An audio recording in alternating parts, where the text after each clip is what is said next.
The 2024 draft is getting a bad rap and getting labeled as talentless, along with the worst draft in modern history, where last year had a clear Hall of Fame GOAT in Victor Wembanyama. This draft this year has, well, this guy. But here at the Full Court Press podcast, we think that's a load of nonsense, and that's a total piss take, and we're going to tell you why. And while this draft doesn't have the same superstars and cornerstone prospects like we saw in a saturated 2023, potentially in 2025 and 2026, 2024 still has some ballers, and I do mean ballers. Plus, doesn't anyone think it's interesting that the Utah Jazz went from having no picks this year to all of a sudden having 3? Kind of makes you wonder what Danny Ainge has in store for everyone. The guy has a hell of a poker face. And I'll tell you what, with picks 8, 29, and 31, we can kind of start to look and project for who the Jazz might take. And honestly, right now, there's a lot of buzz around Stefon Castle. Now, Stefon is a 6'6", 19-year-old jumbo-sized wing that helped UConn get their second title in back-to-back years, which is a feat that has not been done in over 16 years. And not only that, he didn't really ball out too much in the sense of being a ball hog. He really played his role. He was a menace on defense, and he fit very well into the system that UConn was using. I could definitely see the Jazz selecting Castle, but I'd be lying if I said there aren't some things that, well, worry me, particularly really his shooting or lack thereof, I guess.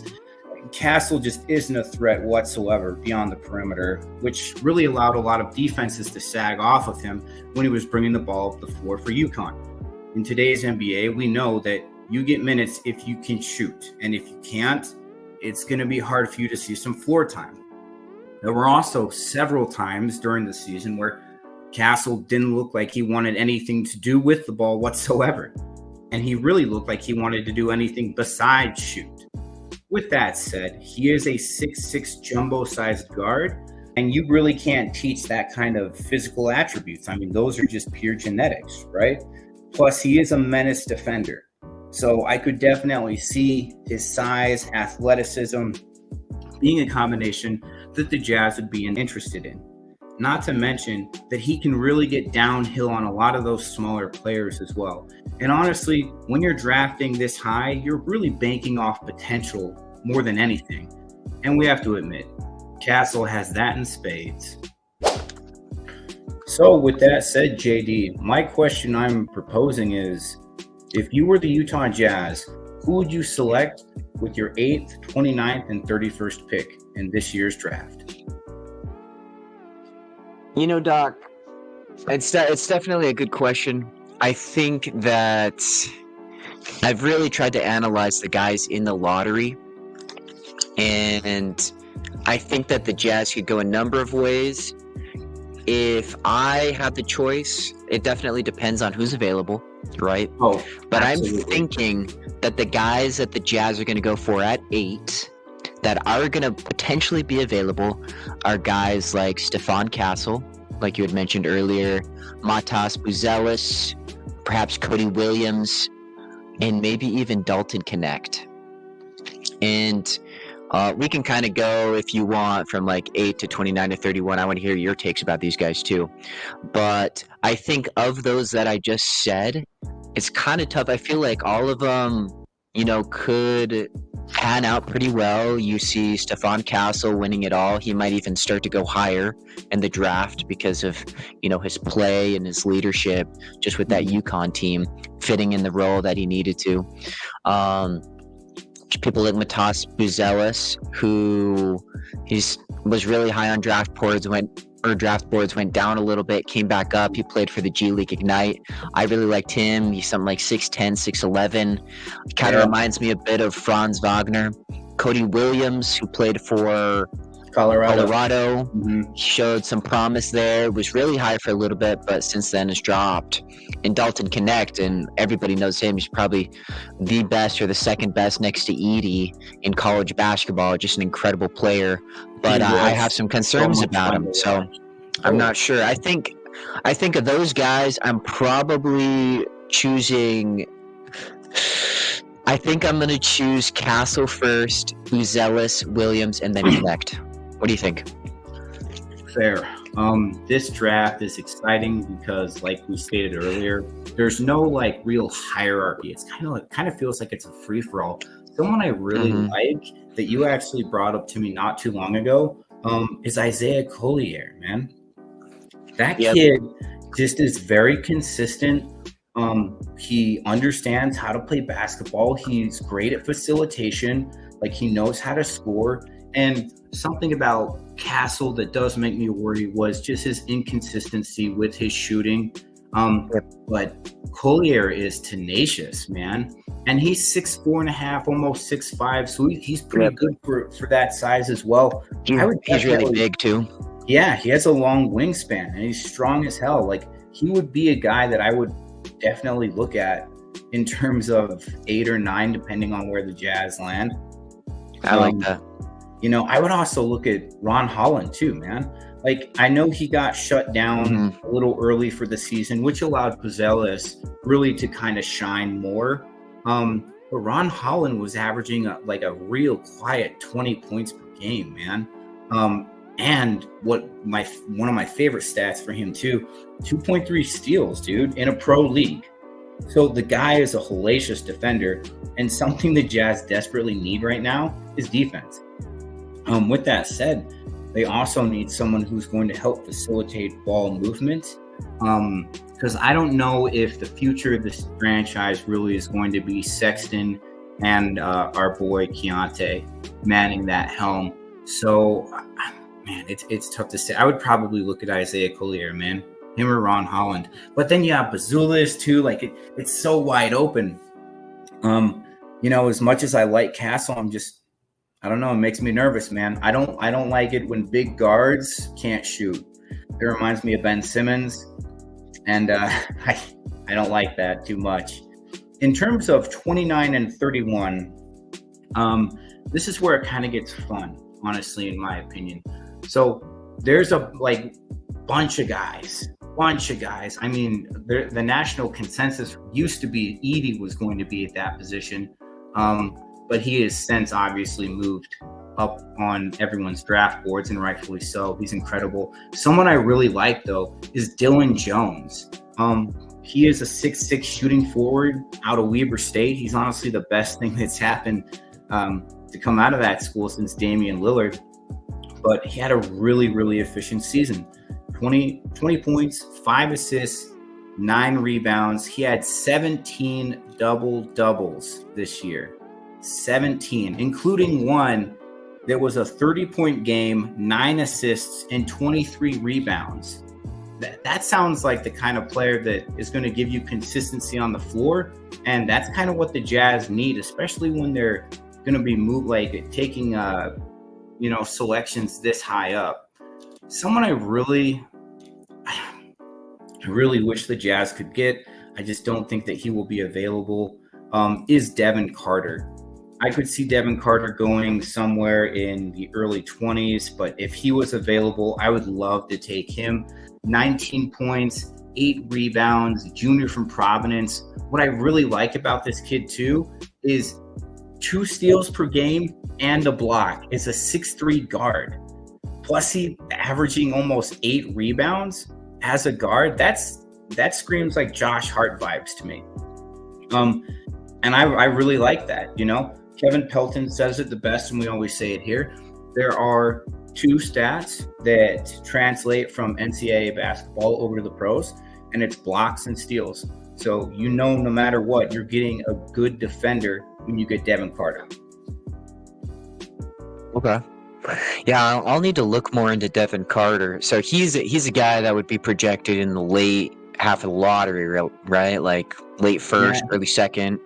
Yeah, I mean, if he was available, it would be money. I would absolutely take him. I also looked at Terrence Shannon Jr. The sad thing about him, though, is he's facing rape allegations and it's really unfortunate because he's a hell of a player. And, I don't really know if those allegations have moved forward or not. All I know is that's what I saw the last time I was checking up on him. And that's just, that's super unfortunate if that's how that turned out. But he was another player that I also was interested in. But we'll see. I really liked Tyler Kolek too. That kid, he gives me like Jason Kidd, like John Stockton kind of vibes. Senior out of Marquette, 6'4". He's pretty consistent with scoring, but brilliant with court vision. Where is he projected? So according to Tankathon, he is, let me see, going at 26. Okay, so potential, we could get him maybe still within that range. Yeah. He would definitely be a guy that, he would fix the ball movement issues for the Utah Jazz. Absolutely. I rarely see, if ever, these young college players getting double doubles with assists.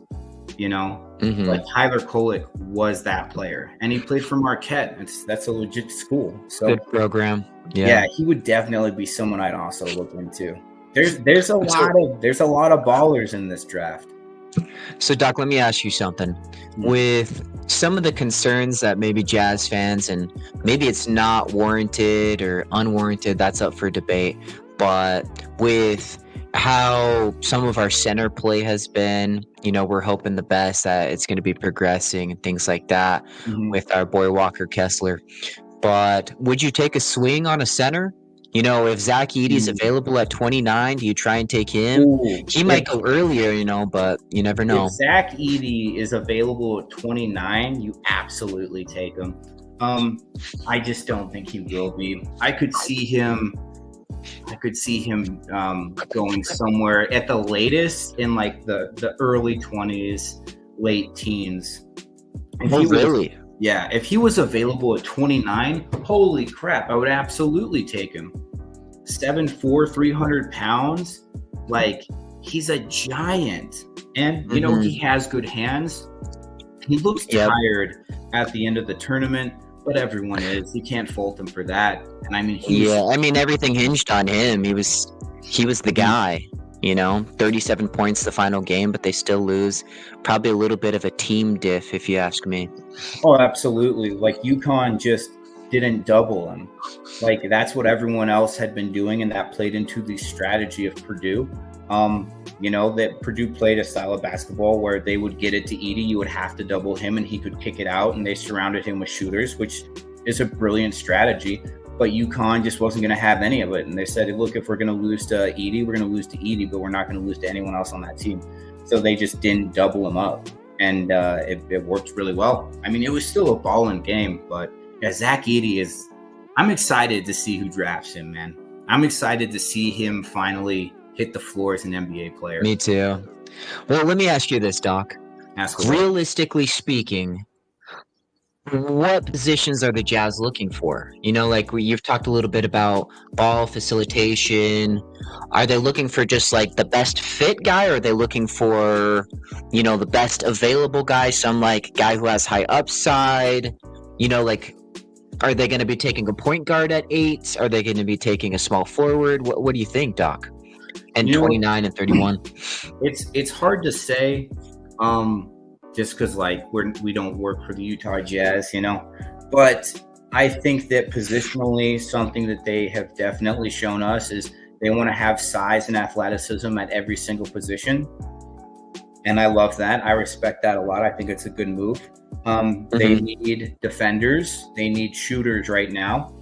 And they need someone who's going to help facilitate ball movement. We like every single guard on our team right now, outside of Keontae George, is great at getting their own bucket, but instinctively that's just kind of how they think. And I know Will Hardy has really been working with everyone to kind of develop those skills.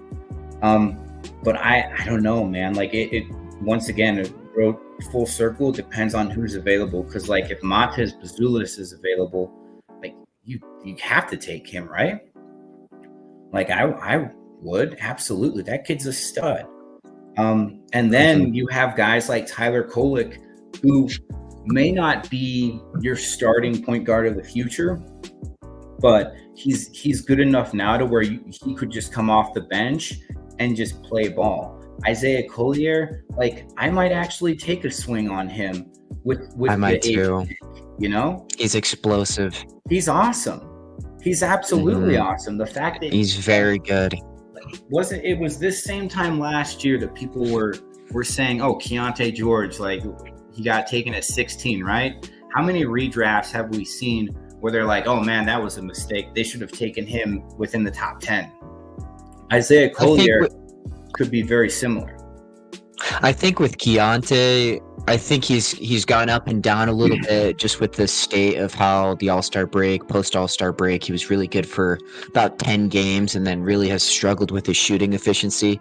But I do think that this guy has much higher upside than people like Pajensky, like Jaime Hawkes. I think that Keontae has more star potential. And I see people like bashing on Collier because of some efficiency issues.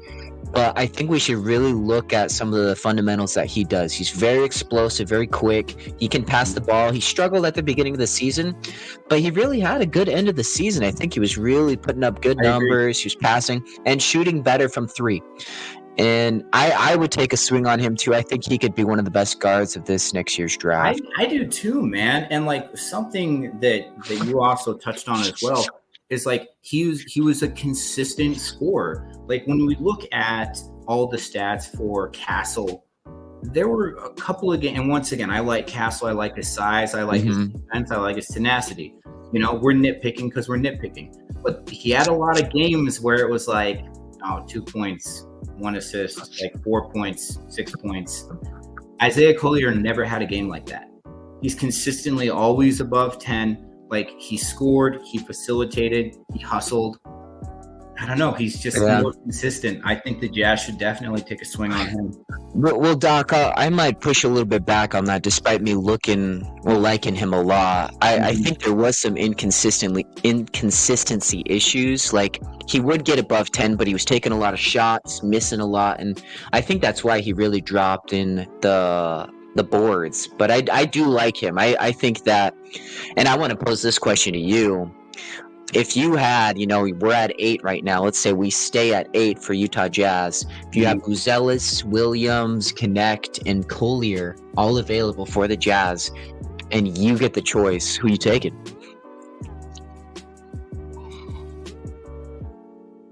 Buzelis.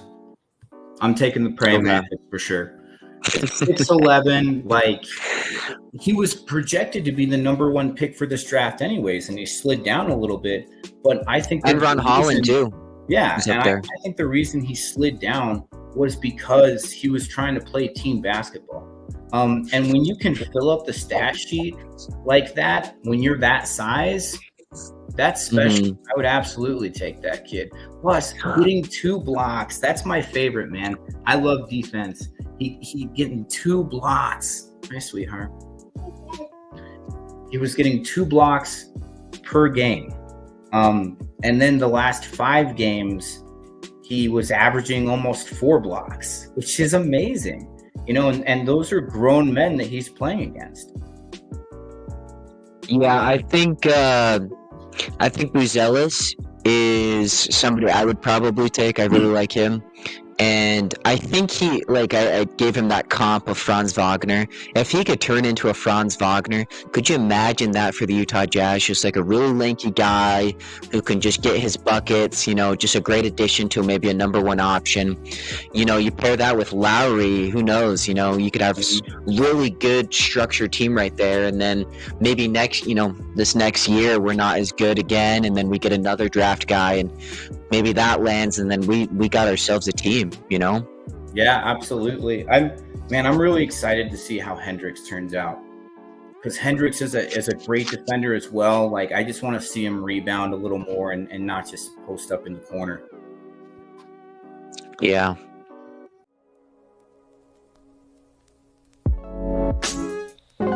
Thank you for watching another episode of the Full Court Press NBA podcast. For the full podcast, click the link below and subscribe for more hoops content.